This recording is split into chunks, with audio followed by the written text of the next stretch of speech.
Hello everyone, नमस्कार।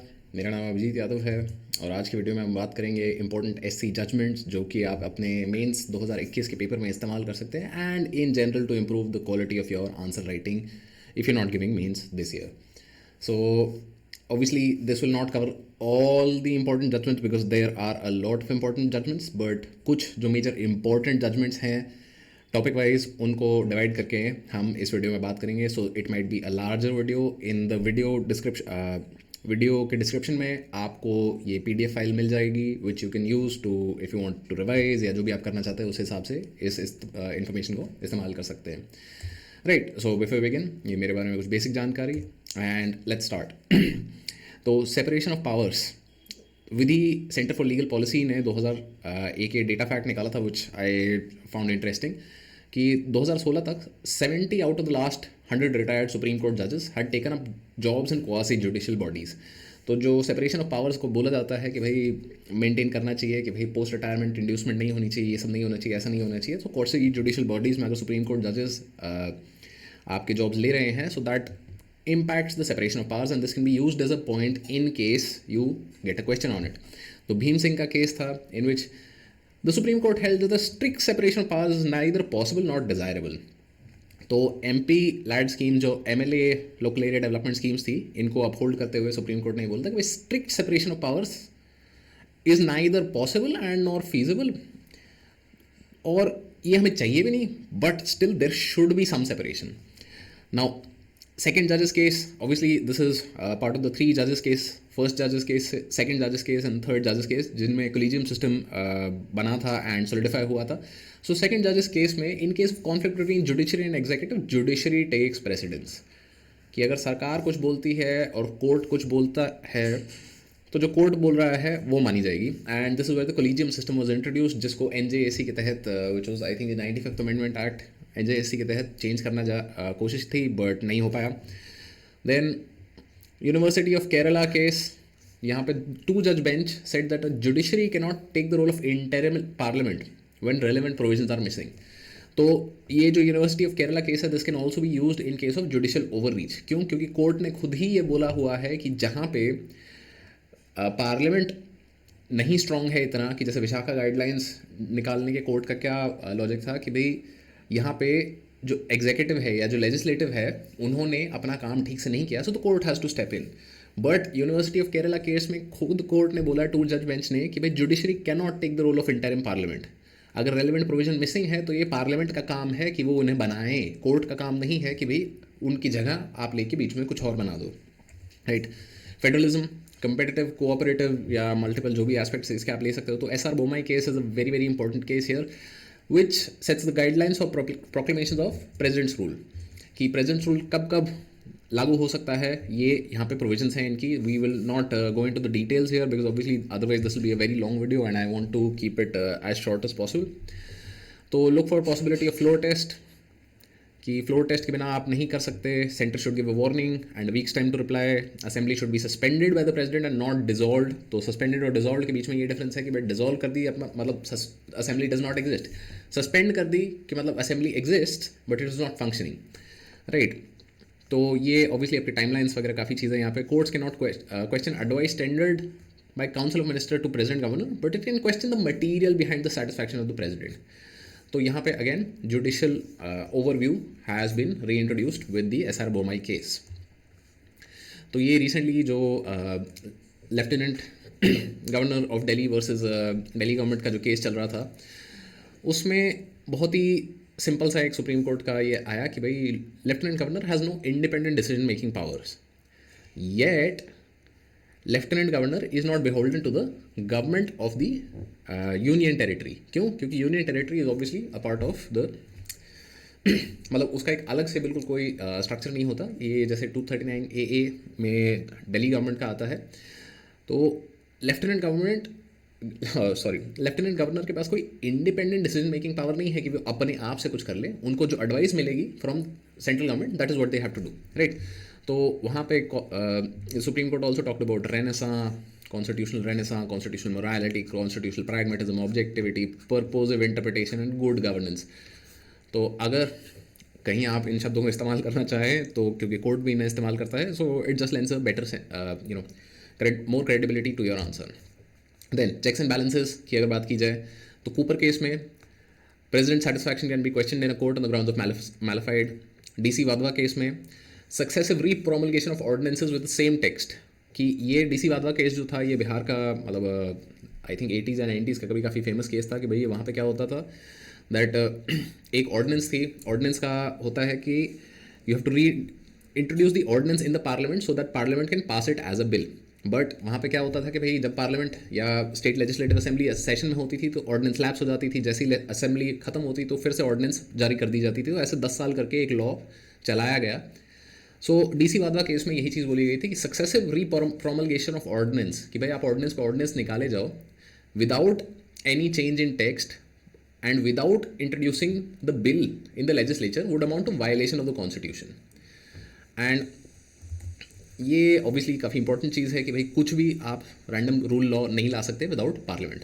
तो Krishna Kumar Singh case में क्या बोला, failure to place an ordinance before legislature constitutes abuse of power and a fraud on the constitution. So obviously ordinances के लिए बहुत ही ज़्यादा स्ट्रिक्टली कोर्ट ने भी ये गाइडलाइंस दी हैं कि भाई आप बिना बात के ऑर्डिनेंस को ऐसे नहीं कर सकते कि भाई आप सिर्फ ऑर्डिनेंस के नाम पे चीज़ें चलाए जा रहे हो, आपको पार्लियामेंट्री अप्रूवल या लेजिस्लेटिव अप्रूवल लेना ज़रूरी है।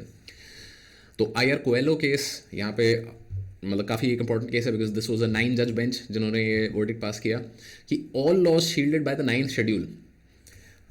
9th शेड्यूल में कौन से लॉज हैं जो आपके लैंड एक्विजिशन से रिलेटेड लॉज थे जिनको शील्ड कर दिया गया था वाया द फर्स्ट अमेंडमेंट।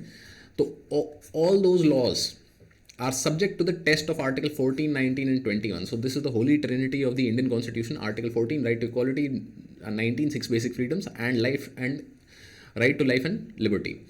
तो इन तीनों का जो टेस्ट है and these are not separate, these are seen in combination. तो इनका जो टेस्ट है कॉम्बाइंड 3 आर्टिकल्स का, उनके तहत अगर कोई लॉ जो कि आर्टिकल शेड्यूल 9 में है अगर वैलिड नहीं होता या डज नॉट स्टैंड फेयर और true according to this test तो उसे भी आप स्ट्राइक डाउन कर सकते हैं। तो 2G spectrum cases, supreme court cancel allocation said. तो अब जैसे ये है कि this is another case that you can use to show कि भाई पहले जुडिशरी बोलता है, जैसे कि केरला यूनिवर्सिटी केस में था कि भाई मतलब judiciary can not step in and fill in the role of interim parliament. और यहाँ पे आप खुद आके एक अगले केस में बोल रहे हो कि भाई all national assets to be allocated via auction. So कायदे से this is not something that the judiciary should be doing, but it is doing it. Why? Well, obviously it is also in the public interest. क्यों? क्योंकि executive कर नहीं रहे थे and multiple current checks, balances, सारी चीज़ें. So this is something that you need to understand जब आप सिविल सर्विसेज एग्जाम की तैयारी कर रहे हैं कि बोलने के लिए आइडियलिज्म के लिए अगर बात करी जाए तो checks and balances, separation of powers बहुत ही ज़्यादा स्ट्रिक्ट होना चाहिए, सब होना चाहिए, but there are always some overlaps and some spillages. तो ट्रांसपेरेंसी की अगर बात करी जाए तो SC अग्रवाल केस में ये बहुत ही एक इंपॉर्टेंट चीज़ मानी गई थी कि chief justice of India is a public functionary and subject to RTI। Obviously chief justice of India can disagree with this and we are nobody to question that, but SC Agarwal case is something that you can quote in case transparency की बात की जाती है। तो RTI needs to be balance with privacy. तो privacy के लिए हमें पता है कि भाई जस्टिस पुत्तास्वामी जजमेंट जो था which is also a big judgment, तो उसको आप मेंशन कर सकते हैं। SC Agarwal versus Congress case, तो supreme court declared political parties public functionaries under RTI। तो ये ऑब्वियसली एक बहुत ही ज़्यादा मज़ेदार चीज़ हो जाती है अगर ये होता तो, बट पॉलिटिकल पार्टीज़ अगर RTI के एम्बिट में आ जाती हैं तो पॉलिटिकल पार्टीज़ को ये बताना पड़ता है कि फंडिंग कहाँ से आ रही है। अब वो obviously that is not something that they want to do, तो इसीलिए फिर एक और केस पेंडिंग है, but this is a case that you can mention in case you want to talk about political reform या इस तरीके का कोई सवाल आपके पास पेपर में आता है तो DAV college trust case, very simple कि भाई NGO substantially funded by government और पब्लिक अथॉरिटीज़ अंडर RTI, कि अगर सरकार किसी NGO को पैसा दे रही है तो आप उस NGO से RTI करके सवाल पूछ सकते हैं। Accountability, youth bar association case, FIR for sensitive cases to be uploaded within 48 hours. क्योंकि हमेशा दिक्कत यही होती है कि भाई जब सेंसिटिव केसेस होते हैं तो FIR में थोड़ा झोलमोल हो जाता है, जिसके कारण फिर इवेंचुअली जो 6 महीना साल भर बाद केस कोर्ट में आता है तो it becomes infructuous. So for sensitive cases, FIR is to be uploaded online within 48 hours. And अगर आपके आसपास कहीं कुछ ऐसा होता है तो like obviously you can quote this case to the people, and before that I would recommend that you take legal opinion and also read probably the full judgment of the case. But this is something that you can use in case आपको under trial prisoners या कुछ और इस तरीके का सवाल आता है जो कि GS2 में आ सकता है. नाउ कूपर केस के बारे में हम ऑलरेडी बात कर चुके हैं कि president satisfaction for promulgation of an ordinance can be question in the court on ground of malafide. इसके साथ हमने DC वाधवा की भी बात करी थी. तो SR Chaudhary case, this is again मतलब ये मतलब आप जैसे कि अगर इन केसेस को देखो so they just remind you of the fact कि मतलब जब हम गेम खेलते हैं तो ऐसा नहीं होता कि वो मतलब रूल की खाल उधेड़ने वाली चीज़ कर रहे हैं कि नहीं नहीं ये बोला था तुमने तो मतलब इसके हिसाब से ऐसे. So like SR Chaudhary case is something very similar कि सुप्रीम कोर्ट में एक प्रोविज़न है, अगर कोई इंडिविजुअल एक मिनिस्टर आप बनाना चाहते हो किसी को, for instance you are the prime minister and you want to make somebody a minister, even if वो पार्लियामेंट या लेजिस्लेटिव असेंबली के पार्ट नहीं है, आप उन्हें मिनिस्टर बना सकते हो प्रोवाइडेड कि विद इन 6 months वो इलेक्ट हो जाएं. तो यहाँ पे क्या हो रहा था कि भाई 5 महीना 25 दिन पे उनको जी हटा देते थे मिनिस्टर के पद से और फिर से उनको अपॉइंट कर देते थे. तो SR चौधरी केस में बोला गया कि भाई ये दिस इज़ अनकॉन्स्टिट्यूशनल एंड ऐसा नहीं होना चाहिए. मतलब कायदे से देखा जाए तो ये बहुत ही सिंपल सा प्रोविज़न था, बहुत दिमाग नहीं लगाना था, बट जब तिगड़म निकालना हो तो तिगड़म निकाल लेते हैं लोग. बिमन बोस केस में governor can not nominate MLCs on their own. तो MLC member of legislative council में अगर आपने देखा हो तो there is provision for nomination by governor. तो बिमन बोस केस में ये था कि भाई ये जो नॉमिनेशन है ये गवर्नर की चॉइस का नहीं है, this is still cabinet recommendation कि स्टेट का जो लेजिस्लेटिव असेंबली है वो स्टेट की जो गवर्नमेंट है वो रिकमेंड करेगी एंड उनको governor will nominate as MLCs.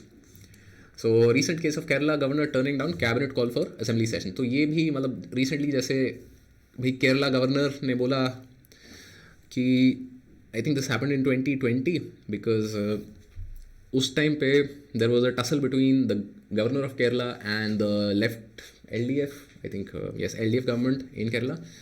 तो the cabinet was calling for an assembly session but Kerala governor said नहीं, सेशन नहीं होगा. But that is not suppose to be in the power of the governor. क्यों? क्योंकि governor is a representative of the central government, but he's also responsible for the state government. Ashwini Upadhyay case, parties must publish criminal cases pending against candidates and publish reasons for selecting them. So very very important. अगर electoral reform पे कोई आपके पास question आता है, so this case is something that you can mention कि जो आज की डेट में एफिडेविट आता है इलेक्शन से पहले कि भाई ये जो सज्जन हैं इनका इतना एसेट्स हैं, इतने इनके पास कर्जे हैं या इतने इनके पास केसेस पेंडिंग हैं, ये सारी चीज़ें जो डिटेल आती हैं, these are all because of the some of them particularly the parts about the criminal cases pending against candidates is because of the Ashwini Upadhyay case. And political parties must also publish reasons for selecting candidates जिनके against cases pending है, right? क्योंकि कायदे से अगर देखा जाए तो भाई लोग कमी नहीं है हमारे देश में. अगर अच्छे लोग आपको मिल रहे हैं तो फिर भी आपने ऐसे इंसान को क्यों चुना जिसके अगेंस्ट क्रिमिनल केस पेंडिंग है? तो पार्टी को ये रीज़न लिखित में देना पड़ता है. नाउ जुडिशल एक्टिविज्म के कुछ examples, for example Nilabati Behera case की this is a good instance of judicial activism कि भाई अगर कोई इंसान कस्टोडियल टॉर्चर की वजह से मारा जाता है तो उसे नेसेसरीली स्टेट को कॉम्पनसेशन देना पड़ेगा उनके रिलेटिव्स को, उनके फैमिली मेम्बर्स को, because it violates article 21. Hussainara Khatoon case relaxation of locus standi कि लोकस स्टैंडी का क्या मतलब होता है कि केस कौन कर सकता है, जो डायरेक्ट विक्टिम है या कोई भी, राइट? तो हुसैन आरा खातून केस में यही हुआ था कि भाई लोकस स्टैंडी जो होता है कि भाई आप कौन हो केस करने वाले, उसको कोर्ट ने रिलैक्स कर दिया था. कि इसके साथ साथ ये फ्री लीगल एड का जो प्रोविज़न था which has now been integrated as NALSA under article 39A, तो ये हुसैन आरा खातून केस के तहत आया था. Now Ashwini Upadhyay case again is a very good example that can be used for judicial activism as well. तो Arjun Gopal case, this is a very good example कि भाई judicial activism किस तरीके से can be sometimes useful, can be sometimes not useful. कि Arjun Gopal case जो था कि supreme court banned fireworks in Delhi NCR with some exceptions. अब एक्सेप्शंस क्या है बहुत ज़्यादा ज़रूरी नहीं है, but the case banning fireworks क्यों, क्योंकि this is something that is in popular memory and इसको आप अपने आंसर्स में इस्तेमाल कर सकते हो। और कुछ एग्जांपल्स जुडिशियल एक्टिविज्म के कि Sabarimala case, supreme court going against cultural norms and values of the region of the temple deity to allow women।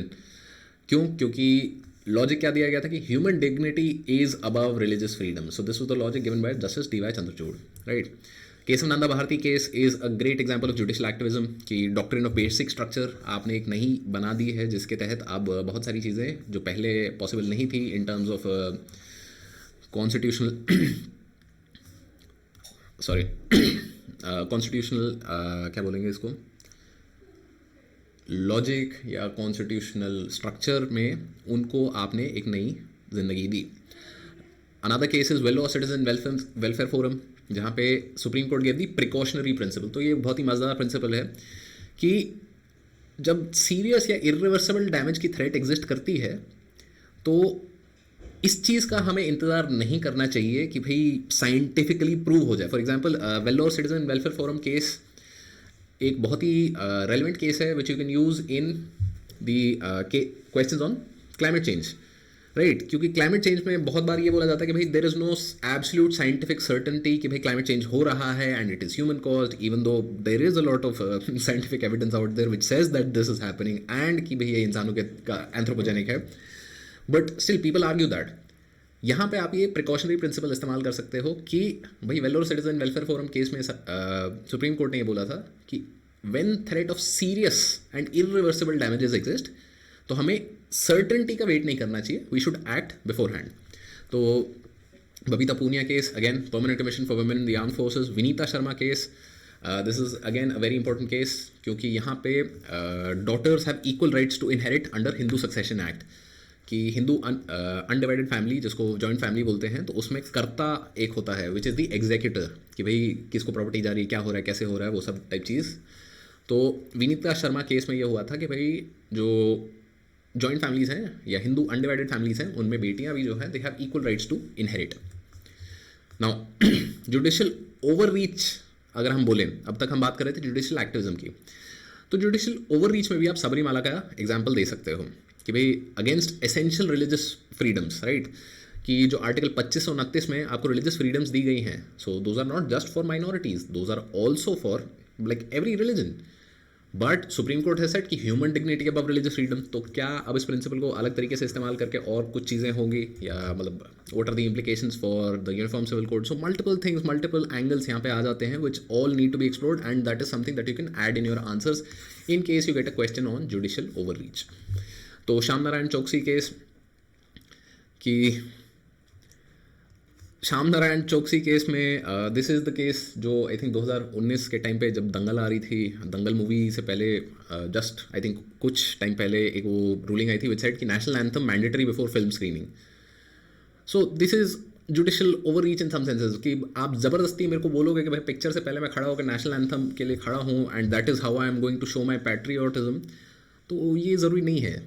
But still because it has been done, so अब हर फिल्म की screening के पहले भाई national anthem होता है, but like all though recently ऐसा नहीं देखा मैंने।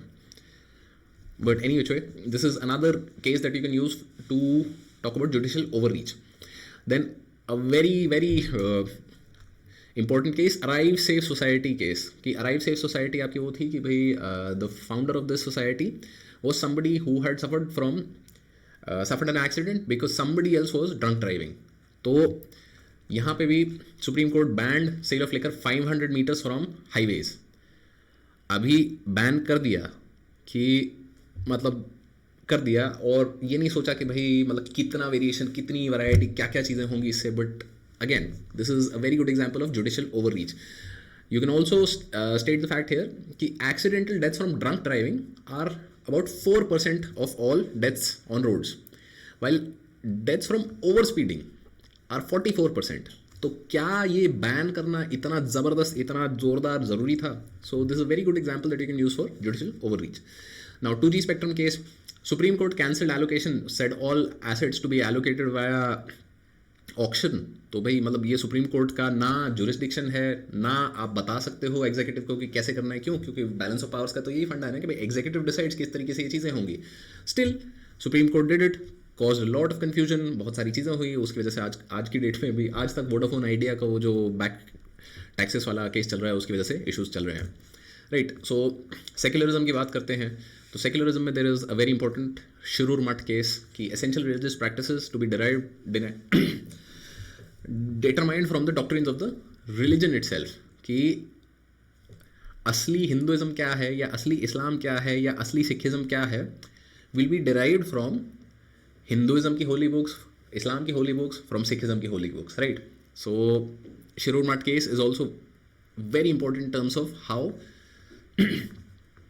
secularism has come to be practiced in India. Now again यहाँ पे एक बहुत ही दो इंटरेस्टिंग केसेस हैं, Ramesh Yashwant Prabhu case and Abhiram Singh versus CD Commachen case.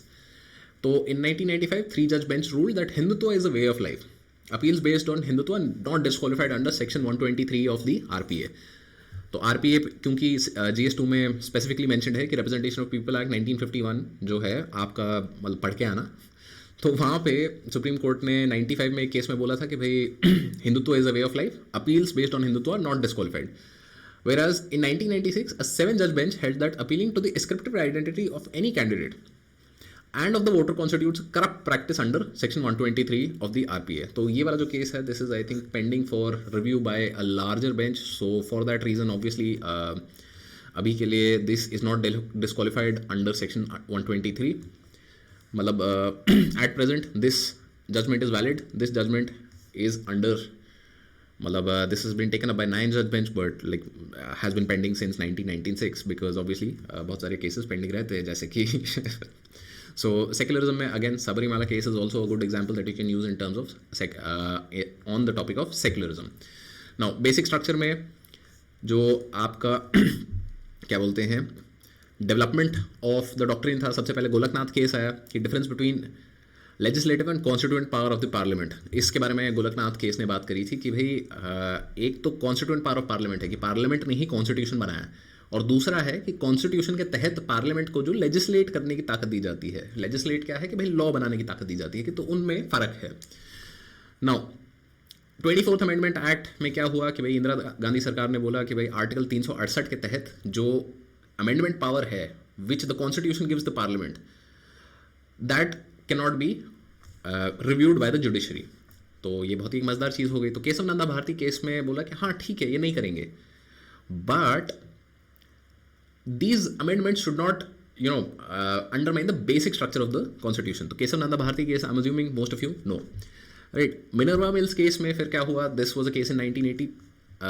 Keshav Nanda Bharati case was I think in 1973, I think 1973, Minerva Mills case 1980 में था कि 42nd Amendment Act जो था it was struck down because it violated basic structure of the constitution. And a very very important thing court said कि parliament को limited power दी गई है constitution के तहत टू अमेंड, बट वो लिमिटेड पावर को इस्तेमाल करके आप अपने आप को अनलिमिटेड पावर नहीं दे सकते. राइट. कि बेसिकली कॉन्स्टिट्यूशन ने क्या किया, बेसिकली पार्लियामेंट ने क्या किया कि जैसे फॉर इंस्टेंस आपका यहाँ लिखा हुआ था कि भाई पार्लियामेंट हैज़ लिमिटेड पावर्स, ये लिखा हुआ था. पार्लियामेंट गया एंड पार्लियामेंट ने इसको ऐसा मिटा दिया कि नहीं नहीं हमारे पास अनलिमिटेड पावर है. तो कोर्ट ने बोला आप ये नहीं कर सकते. IR Coelho case, all law shielded by 9th schedule, again basic structure was also still defined कि भाई बेसिक स्ट्रक्चर आपका है ये आर्टिकल 14, 19 एंड 21 का जो ट्रिनिटी है, this is something that's very very important and इसको आपको फॉलो करना ही पड़ेगा. नाउ इमरजेंसी की प्रोविजंस को अगर लेंगे तो ADM Jabalpur case, obviously all writs जो 5 रिट्स होती हैं in the Indian constitution they stand suspended under emergency, but justice Puttaswamy case which was I think 2019 overruled ADM Jabalpur, right to life existed before the constitution, ये logic दिया गया था वहाँ पे. And इसमें और मतलब over here it was also said that privacy is a fundamental right and नहीं आएगा यहाँ पे fundamental right, right. Going forward, preamble, तो प्रियम्बल को लेके भी बहुत मतलब बहसबाजी चलती है। तो बेरूबार्ग यूनियन केस में सुप्रीम कोर्ट ने बोला था कि preamble is not part of the constitution. Keshav Nanda Bharati case में सुप्रीम कोर्ट ने बोला preamble is part of the constitution. And LIC case में फाइनली ये सीमेंट कर दिया गया कि भाई preamble is part of the constitution, it's not separate. तो again preamble is part of the constitution does not mean कि प्रियम्बल में जो प्रोविजंस दिए गए हैं they are justiciable, but it is still a part of the constitution that will guide the development of polity over time. DPSP, तो Kerala education bill case में doctrine of harmonious construction एक supreme court ने दी थी। इसका कारण मतलब क्या है कि भाई फंडामेंटल राइट्स एंड DPSP ये सेपरेट नहीं है, these are things that go hand in hand. So you can not say कि भाई fundamental rights exist in isolation and directive principles exist in isolation. Harmonious construction का मतलब है कि भाई इनको और इनको आपस में देखना है आपको, राइट। सो मिनर्वा मिल्स केस में जो कि ये वेरी इंपॉर्टेंट एक्सेप्शन होता है हमारा कि आर्टिकल 31C के अंडर जो आर्टिकल्स हैं they are protected only if made to implement article 39AB। Article 39AB जो है वो आपके socialist policy of the government है। तो in case there are some laws that are made to implement article 39AB, then fundamental rights do not take precedence over those articles according to Minerva Mills case. Now Olga Tellis case में क्या हुआ कि भाई supreme court ने बोला कि directive principles are fundamental to the governance of the nation. Dalmia cements case में directive principles are conscience of the constitution. Ashok Kumar Thakur case में DPSP are not enforceable, but इसका मतलब ये नहीं कि वो सबॉर्डिनेट है, राइट। तो ये सारे केस आप यूज़ कर सकते हो जब भी आपके पास DPSP पे सवाल है कि भाई DPSP की क्या इंपॉर्टेंस है, किस तरीके से इनकी अहमियत बढ़ी है घटी है over time. So all of these cases give a very great idea about कि भाई DPSP मतलब कोर्ट का एटलीस्ट ये मानना है शुरू से ही आज तक लेके, क्योंकि Ashok Kumar Thakur case was I think in 2004-5 के आसपास कहीं था ये। तो कोर्ट का ये मानना है कि directive principles are very very important for the governance of the country.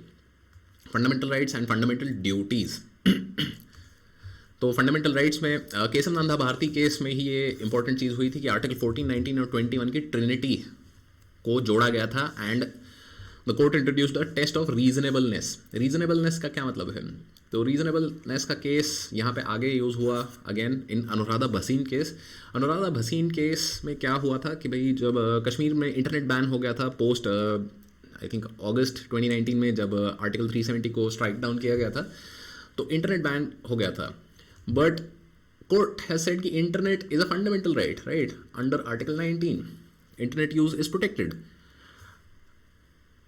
अब आप नेशनल सिक्योरिटी को लेके एंड अदर इश्यूज को लेके ये बोल सकते हो कि भाई इंटरनेट बैन करना ज़रूरी है, but that ban should be reasonable. Reasonable का क्या मतलब है यहाँ पे कि आप 10 साल के लिए इंटरनेट बैन नहीं कर सकते ये बोल के कि भाई नेशनल सिक्योरिटी थ्रेट है।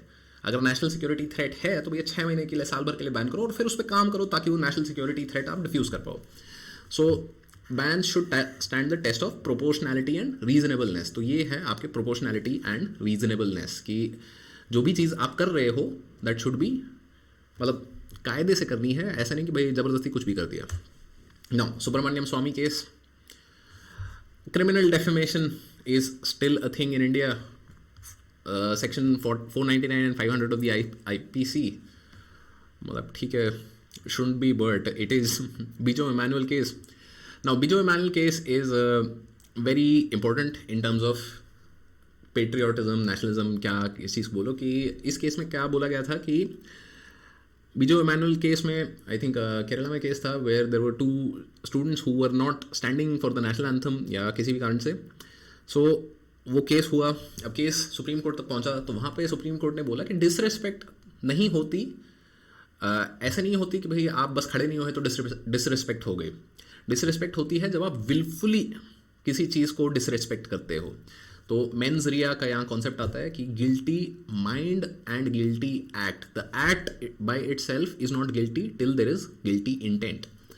तो नॉट स्टैंडिंग और not singing does not necessarily constitute disrespect. It can, but ज़रूरी नहीं है कि सिर्फ आप खड़े नहीं हुए नेशनल एंथम में तो ये डिसरिस्पेक्ट है।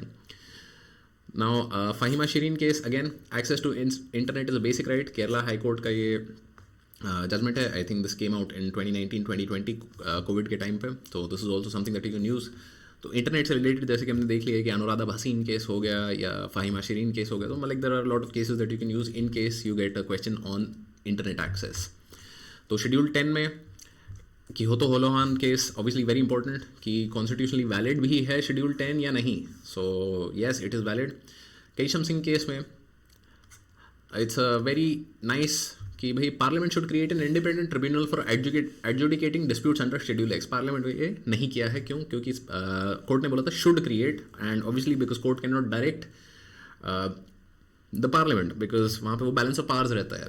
So parliament should create an independent tribunal, and this is something that you can use in questions where schedule X मतलब शेड्यूल 10 जो कि आपका डिफेक्शन को रोकने के लिए इंट्रोड्यूस किया गया था, तो उसमें आपको कोई इंप्रूवमेंट की बात की जाए कि भाई इसके कारण ये होता है कि भाई लेजिस्लेटर्स का इंडिपेंडेंस खत्म कर दी जाती है, तो केशम सिंह केस को आप वहाँ मेंशन कर सकते हो. So similarly, Karnataka MLA disqualification case, this happened again, I think in 2019, early 2020, कि Supreme Court said Speaker has right to disqualify but cannot set term. कि ऐसा नहीं बोल सकते कि आप 2 साल के लिए 5 साल के लिए डिस्क्वालीफाइड हो. स्पीकर बस इतना कर सकता है कि आप इस असेंबली सेशन से बैठने के लिए डिस्क्वालीफाइड हो. You can not, speaker can not set the term. Now constitutional review commission, जो कि national commission to review the working of the constitution, NCRWC, हाँ आई थिंक NCRWC. तो NCRWC का एक रिकमेंडेशन था विद रिगार्ड्स टू डिफेक्टर्स कि भाई defectors should not be allowed to hold political office for the reminder of the term. बहुत ही simple सी बात है कि भाई आपने डिफेक्ट किया है तो आपको बाई इलेक्शन में फाइट करने का मतलब चांस नहीं मिलना चाहिए, आप अगले टर्म में देखना. So these are all things, these are all cases that you can mention if you get a question regarding defection. Now ये इन दोनों केसेस के बारे में हम पहले भी बात कर चुके हैं बिकॉज RPA आया था. तो and this is also a good example of कि भाई सुप्रीम कोर्ट का स्टांस भी चेंज होता है. ऐसा नहीं है कि भाई एक चीज़ हमने सोच ली तो वही है. मतलब for instance ADM Jabalpur 1970s का केस है, एंड ADM जबलपुर को रिवर्स करा जस्टिस पुत्ता स्वामी केस में which is 2019. But over here we have 2 cases, 1 in 95, 1 in 96. यहाँ पे 3 जज बेंच है, यहाँ पे 7 जज बेंच है, जो कि मतलब एकदम ऑपोजिट चीज़ बोल रहे हैं. So happens. नाउ RPA से रिलेटेड और केस हैं.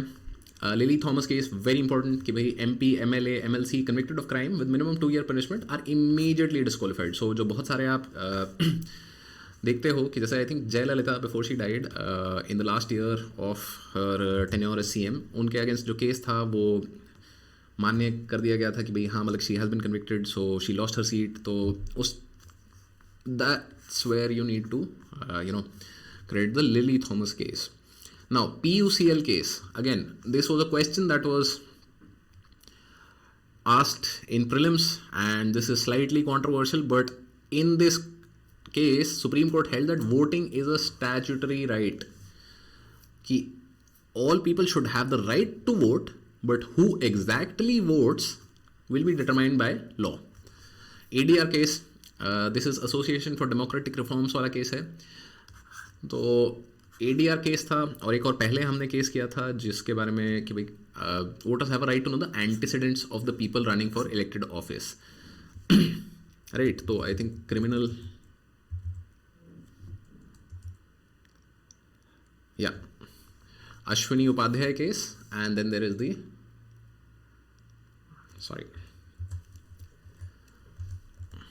अश्विनी उपाध्याय केस. अच्छा वो अगले में ही आ रहा है, sorry. So ADR case and Ashwini Upadhyay case ki parties must publish criminal cases pending. So these are very important for electoral reforms. So again electoral reforms से related और कौन कौन से केस हैं कि Ramdev Bhandari case, ID cards to voters, Harbans Singh Jalal case, model code of conduct comes into force the moment elections are announced. क्योंकि मतलब जैसे कि हमने थोड़ी देर पहले बात करी थी भाई बाल की खाल उखाड़ने में भाई जनता बहुत आगे है. तो उन्होंने बोला कि भाई मॉडल कोड आपने बोला था तब से होगा, बट मतलब एग्जैक्टली नोटिफाई नहीं किया था, तो क्या होगा, कब से होगा, कैसे होगा. तो हरबंस सिंह जलाल केस में ये बोला कि इलेक्शन अनाउंस हुआ है, from that moment model code of conduct comes into force. Now Chandrababu Naidu case, VVPAT verification in 5 polling stations for constituency. This started in 2014 and since then has been expanded into मतलब more. Vulnerable sections के लिए Indira Sawhney case, obviously OBC reservation का genesis Indira Sawhney case में हुआ था. Then Ashok Kumar Thakur, supreme court upheld the OBC creamy layer. तो अशोक Kumar Thakur case में चैलेंज किया गया था, but over here supreme court also held कि creamy layer does not apply to SCs and STs, जो कि मतलब आज की डेट में सरकार फिर से थोड़ी इसके बारे में बात कर रही है कि क्या यहाँ अप्लाई करनी चाहिए, नहीं होना चाहिए, कैसा होना चाहिए. सो मतलब very complicated things. Then other vulnerable section से अगर देखा जाए तो और कौन से केसेस हैं. So there is the Hema Vijay Menon case. Bombay high court said that even commissioning mothers having a child through surrogacy, कि सरोगेट मदर जो होती हैं, कि जैसे like there is the mother of the child, the biological mother, then there is the surrogate mother who is commissioning the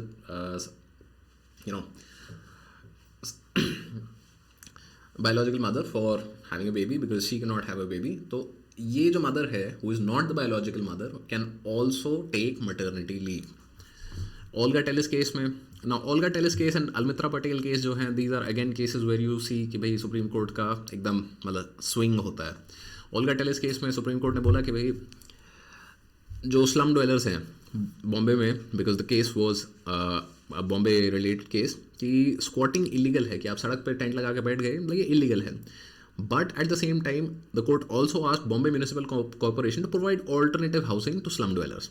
now Almitra Patel case में यहाँ क्या हुआ कि कोर्ट ने वापस मतलब पलट गया, कुछ टाइम हो गया. So there the court said कि giving accommodation to squatters is like rewarding a pickpocket, कि भाई पहले आपने चोरी करी और फिर आपको मतलब जेल में डालने के बजाय आपको रिवॉर्ड दे दिया गया. So land grabbers should dealt with an iron fist. So this was supreme court changing its stance over time. But again between the Olga Tellis case and Almitra Patel case I think 10 साल का गैप था. Rajiv Kumar Gupta case, so this is again very good, something that you can use, कि 3% reservation in direct recruitment and promotion for people with disabilities. तो ये जो direct reservation in direct recruitment and promotion for people with disabilities, Rajeev Kumar Gupta case, आप लिख सकते हो कि भाई एक्सेसिबल इंडिया के अलावा India has been helping and promoting people with disabilities so that they can live a more fulfilled life. Now, Shahbano case, again, Muslim women have the right to maintenance, but Muslim Women Protection of Rights on Divorce Act लाया गया था 1986 में, which countered the effects of Shahbano case. Then there was Shami Mara case, instant triple talaq invalidated, right? Muslim Women Rights in Marriage Act 2019 इसके साथ आया था. तो Shami Mara case में भी I think जो हमने पहले बात शामी मारा केस,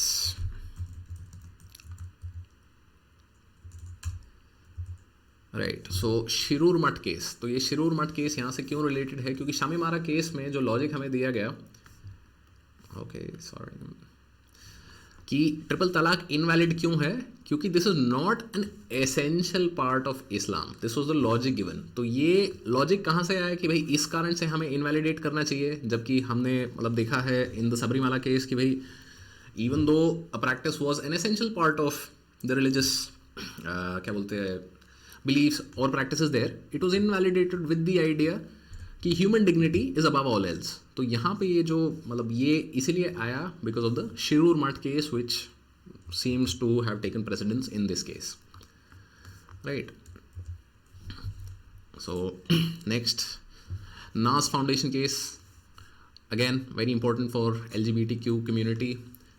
अब LGBTQI plus हो गया है, decriminalized section 377 of the IPC, which is same sex relationships, not marriage. Marriage is not legal as of now. PA Inamdar case, यहाँ पे reservation norms not applicable to minority educational institutions. तो Aziz Basha case and Saint Stephen case. तो Saint Stephen's, this is the very famous Delhi university college, जिन्होंने केस किया था कि भाई up they can reserve up to 50% for minority community in a minority educational institute. Minority educational institute आपको जो fundamental rights के तहत बनता है उसकी बात हो रही है यहाँ पे. तो Aziz Badshah case, institutes established by parliament can not be MEI which is minority educational institute under article 30। तो अगर सेंट्रल एजुकेशनल यूनिवर्सिटी से रिलेटेड या ग्रांट से रिलेटेड ऐसे कुछ सवाल आपको आते हैं, so you can use these cases to determine कि भाई कहाँ रिजर्वेशन कितना मिलेगा, किस चीज़ का मिलेगा, नहीं मिलेगा. Now okay, these are again repeated from the previous page. And we have Madrasa Service Commission case. तो this is again very important कि minority educational institute को run करने का right है आपके पास, but that does not mean that you have the right to maladminister, which we'll also see in the TMA Pi case and the recent Madrasa Service Commission case from West Bengal, which said कि regulations to ensure excellence don't interfere with minority rights. तो TMA Pi case very important for minority educational institutions. तो उन्होंने बोला कि भाई status of minorities under article 30 to be considered state wise, कि आप इनको ऐसा मतलब इंडिया लेवल पे नहीं ले सकते, ग्लोबल तो नहीं होगा. And rights under article 30 can not override national interest. तो अब जैसे अगर राइट टू एजुकेशन जो कि आर्टिकल 21A के तहत एक फंडामेंटल राइट है, तो article 30 can not override that right to education वाला provision, right. Any regulation so framed would apply to minority institution as well. Government regulations can not destroy the minority character of any institution. तो ये भी मतलब सरकार पे भी एक limitation TMA Pi case ने लगाई. And this is the most important part of the TMA Pi case, which is that the right to administer doesn't include the right to maladminister. कि आपके पास राइट है एक minority educational institute को run करने का, that does not mean कि आप उसको मतलब घटिया तरीके से रन कर सकते हो जस्ट बिकॉज कि भाई आपको एक फंडामेंटल राइट दिया गया है. नाउ ADR मैकेनिज्म, ADR क्या है? Alternate dispute resolution. तो विष्णु लोचन मदान केस में क्या बोला गया कि भाई शरिया कोर्ट्स जो हैं, जो कि मतलब काफ़ी इंडिया में पाई जाती हैं, they are not courts as per the definition in the Indian legal system, because the Indian legal system does not recognize a parallel judicial system. कि भाई कोर्ट ने जो बोल दिया वही फाइनल है. तो शरिया कोर्ट जो है they are not actually courts. मतलब हाउएवर सुप्रीम कोर्ट सेड कि अनकॉन्स्टिट्यूशनल भी नहीं है. उन्होंने बोला कि जैसे लोक अदालत होती हैं उस तरीके से आप शरिया कोर्ट को ले सकते हो कि ये ऑल्टरनेटिव डिस्प्यूट रेजोल्यूशन मैकेनिज्म है, ADR. तो शरिया courts are ADR mechanism, not courts. Then civil service से रिलेटेड जो केसेस हैं, तो very important, this the Nagraj case and the DK Basu case. तो DK बासु केस जो है आपका this case offers guidelines for arrest, कि भाई जब कोई अरेस्ट कर रहे हो किसको कैसे होगा, क्या होगा. So will look at the details of that, but before that Nagaraj case. Now this is again a very important case and contentious case. क्यों? क्योंकि रिसेंटली इस पर भी काफ़ी डिबेट चल रहा था कि भाई प्रमोशन में रिजर्वेशन होता है, नहीं होता है, क्या होता है. तो कोर्ट ने बोला कि भाई state is not bound to provide reservation in promotion. कि भाई ज़रूरी नहीं है कि स्टेट प्रमोशन में भी रिजर्वेशन दे. हालांकि अगर आपके पास क्वांटिटेटिव डेटा है ये दिखाने के लिए कि भाई देयर इज़ अ मिसमैच और difference in representation of various communities, so then state can provided कि आपके पास डेटा है. तो अगेन दिस इज़ अ मतलब कंटेंशियस केस कि भाई what qualifies as sufficient amount of data या नहीं, क्या तो रिजर्वेशन देना है नहीं देना है. तो मतलब कि इस पे काफ़ी चीज़ें चलती रहती हैं. So in case you get a question on कि भाई सिविल सर्विसेज में एफिशिएंसी किस तरीके से लानी चाहिए, कैसे होना चाहिए. तो Nagaraj case is probably something that you can mention there कि प्रमोशन में reservation should be based on data and not just कि भाई आप पॉपुलिस्ट सेंटिमेंट को प्लीज कर रहे हो. नाउ DK बासु केस देखा जाए तो arresting personal should carry ID tags with their designation. Then particulars of personnel handling the arrest should be recorded. Arrest memo to be prepared in presence of witness, and arrested shall have right to inform one person of his arrest and location. So मतलब basically ये आपके details हैं कि भाई किस तरीके से arrest होना चाहिए. सो इंडिया में भी जैसे this is from a case in the US. Miranda warning क्या होता है कि आपने अगर कोई US वाली सीरीज देखी हो तो उसमें आई थिंक जब भी अरेस्ट कर रहे होते हैं तो एक वो बहुत ही रटा हुआ डायलॉग वो सब बोलते हैं कि भाई you have the right to remain silent. Anything that you say can and will be used against you in the court of law. तो that is the Miranda warning. क्यों? क्योंकि वहाँ पे भी एक केस हुआ था 1960s में, I think, which was the Miranda versus some state. उस केस में ये मैंडेटरी था हुआ कि भाई आपको ये वार्निंग देनी है।